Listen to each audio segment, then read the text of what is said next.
ஸ்ரீ குருப்யோ நமக. வணக்கம். இறை அடியார்கள் அனைவருக்கும் தமிழ் சூரி சிவம் யூடியூப் சேனல் வாயிலாக உங்களை மீண்டும் சந்திப்பதில் மகிழ்ச்சி அடைகின்றேன். வைகாசி விசாகம், அதாவது முருகப்பெருமானை கொண்டாடுகின்ற பல திருவிழாக்களில் பங்குனி உத்திரம், தைப்பூசம் இதுபோன்ற விஷயங்கள் எல்லாம் மிக சிறப்பானது. அதுபோல் பங்குனி மாதத்தில் வரக்கூடிய உத்திரம், தை மாதத்தில் வரக்கூடிய பூசம், அதுபோல் வைகாசி மாதத்தில் வரக்கூடிய விசாகம், அது முருகப்பெருமான் அவதார நாளாகவே கருதப்படுகிறது. தீமைகளை அழிப்பதற்காக முருகப்பெருமானை சிவனின் நெற்றிக் கண்ணிலிருந்து தோன்றிய அந்த ஜோதி அக்னி ரூபமாக அவதரித்தவர் முருகப்பெருமான். சரவண பொய்கையில் இருந்து அந்த அவதாரம் நமக்கு தோன்றியது. 27 நட்சத்திரங்களில் சில நட்சத்திரங்கள் விசேஷம். விசாக நட்சத்திரம் ரொம்ப சிறப்பு. பொதுவாக இந்த வைகாசி மாதத்தில் வரக்கூடிய விசாகத்தில் என்னெல்லாம் சிறப்புன்னா, யாருக்கெல்லாம் திருமண தடையாக இருக்கிறதோ திருமண தடையை உடைக்கக்கூடிய ஒரு அற்புதமான ஸ்தலம். நித்தம் திருமண கோலத்தோடு இருக்கக்கூடியவர் யார் என்றால் திரு பரங்குன்றத்திலே இருக்கக்கூடிய முருகப்பெருமான். அது மட்டுமல்ல, அந்த திருப்பரங்குன்றத்திலே இருக்கக்கூடிய திருப்பரங்குன்றத்தில் இருக்கக்கூடிய முருகப்பெருமானுக்கு விசாகத்திலிருந்து விரதம் இருந்து முருகனை வழிபட்டால் திருமண தடை நீங்கும்.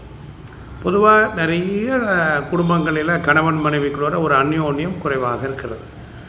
அந்த அந்யோன்ய குறைவுள்ளவர்கள் காப்பு கட்டி விரதம் இருந்து வைகாசி விசாகத்தன்று உங்கள் ஊரில் அருகில் இருக்கக்கூடிய எந்த சேத்திரம், முருகனுடைய சேத்திரத்தில் நீங்கள் போய் கலந்து கொண்டால் மிக மிக சிறப்பு.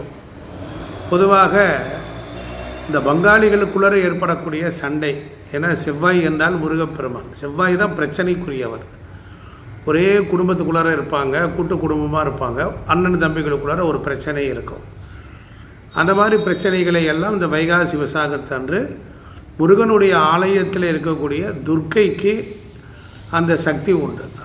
அன்றைய தினம் போய் நாம் 108 எலுமிச்சம்பழத்தை பிரார்த்தனை செய்து அங்கேயே சன்னதியில் முன்னால் இருந்து கோர்த்து துர்க்கைக்கு சாற்றினமையானால் அந்த பிரச்சனை சாந்தமாகும். அதே போல் நிறைய குழந்தை பேர் தடையாக இருப்பவர்கள் அவர்களும் வைகாசி விசாகத்தில் இருக்கலாம். விசாகத்து அன்று என்ன அப்படின்னு கேட்டால், அந்த நட்சத்திரத்தோட மகிமை என்ன அப்படின்னா, முருகனை 2 விதங்களில் கொண்டாடக்கூடிய ஒரு ஆற்றல் உண்டு. அதை கந்தர் சஷ்டி கவசம், 2வது கந்த குரு கவசம். கந்தர் சஷ்டி கவசம் அப்படிங்கிறது பாலன் தேவராயன் சுவாமிகள் இயற்றியது. அதையும் சொல்லி வழிபடலாம். அது உடம்பில் இருக்கக்கூடிய நோய்கள், சத்துருக்கள், இதுகளை எல்லாத்தையும் அழிக்கக்கூடிய பயன்படுறதாக அமையுது.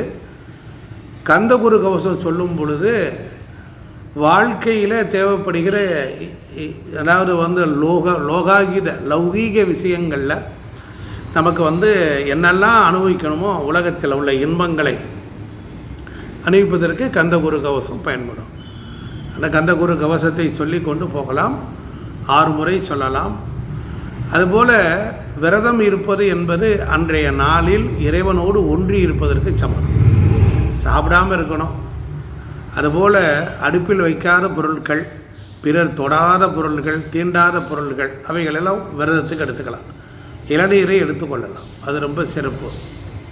அதே போல் இந்த வைகாசி விசாகத்தன்று நாம் என்னெல்லாம் செய்யலாம், என்னெல்லாம் நமக்கு பயன்படும் அப்படின்னு கேட்டிங்கன்னா, இந்த நாளில் ஒரு அற்புதமான மகத்துவம் இருக்குது.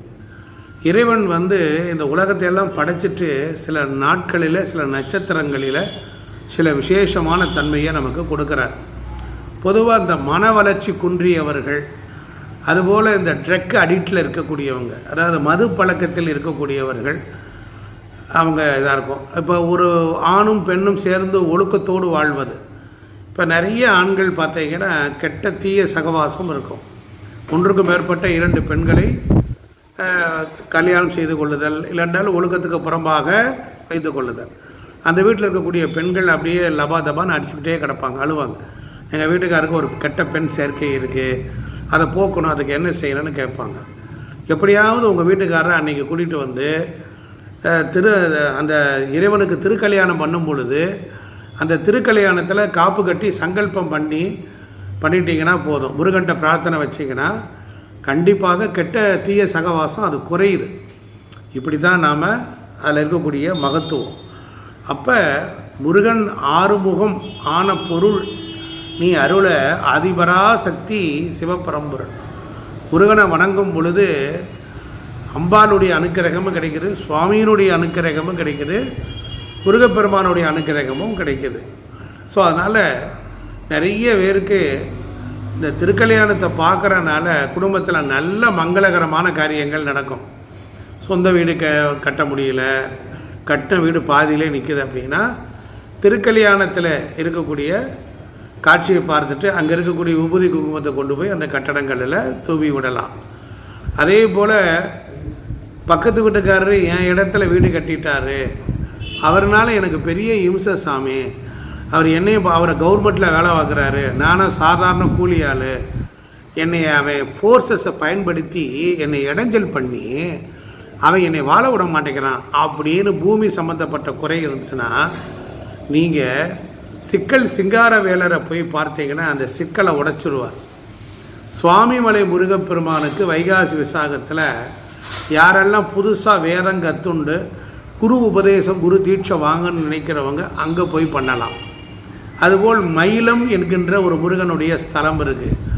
அந்த ஸ்தலத்தில் வாழ்க்கையில் ஒரு அடுத்த நிலையை நோக்கி போகணும், தடையாக இருக்குன்னா அந்த சேத்திரம் கை கொடுக்கும். அதே போல் நீங்கள் திருச்செந்தூர் முருகப்பெருமானுக்கு எல்லா விதமான ஆற்றல் உண்டு. எனக்கு ஒரு நல்ல குரு கிடைக்கல, எனக்கு குழந்தைகள் வெளிநாட்டுக்கு போகணும், கடல் கடந்து போகணும் அப்படின்னா கடற்கரையில் மணலை பிடித்து வைத்து 6 லிங்கங்களை பிடித்து வைத்து நீங்கள் வழிபடலாம். அப்போ பண்ணும்போது அந்த கடற்கரையில் அந்த பூவை தூவி நீங்கள் வழிபடலாம். அது முறையாக குரு வழிபாடு செய்யலாம். அதே போல் வைகாசி விசாகத்தன்று 6 குளங்களில் முருகனை ஆற்றுப்படுத்துதல் திருமுருகாற்று படை நூல்களில் பாடி மலர்களை ஆறுகளில் தானே குளத்தில் நீரில் தானே முருகன் பிறந்தான். அதனால் அந்த நீர் வழிபாடு செய்தால் நன்றி. அந்த நீர் வழிபாடு செய்து ஒரு கும்பத்தில் நீரை எடுத்து கொண்டு வந்து வீடுகளிலே முழுவதும் தெளித்தால் குடும்பத்தில் இருக்கக்கூடிய வறுமை தரித்திரமெல்லாம் போகும். இப்படி வைகாசி விசாகம் ஒரு அற்புதமான நாள். அந்த நாளில் விரதம் இருந்து காப்பு கட்டி முருகனை வணங்கி வழிபட்டு கொண்டாடுகின்ற பொழுது சகல சௌபாக்கியங்களை எல்லாம் நாம் பெறலாம். வெறுமனையே இருந்துட்டு கோயிலுக்கு போயிட்டு சாமியை கும்பிட்டுட்டு வேடிக்கை பார்த்துட்டு பிரசாதத்தை சாப்பிட்டு வருவது அது வழிபாடு கிடையாது. நமக்கு ஒரு நல்ல வாழ்க்கையில் ஒரு நிலையிலிருந்து ஒரு நிலைக்கு முன்னேற வேண்டுமானால் முருகனுடைய அருள் நமக்கு தேவை. இவ்வண்ணமாக அடியேன் சொன்னபடி இந்த விரதத்தை கை கொண்டு மேற்கொண்டு நீங்கள் வழிபட்டால் கண்டிப்பாக உங்கள் வாழ்க்கையில் நன்மை உண்டாகும். வெற்றிவேல் முருகா, வீரவேல் முருகா. நன்றி, வணக்கம். மறக்காமல் நம்ம தமிழ் சூரிய சிவம் யூடியூப் சேனலை லைக் பண்ணுங்கள், ஷேர் பண்ணுங்கள், சப்ஸ்கிரைப் பண்ணுங்கள். மீண்டும் சந்திப்போம்.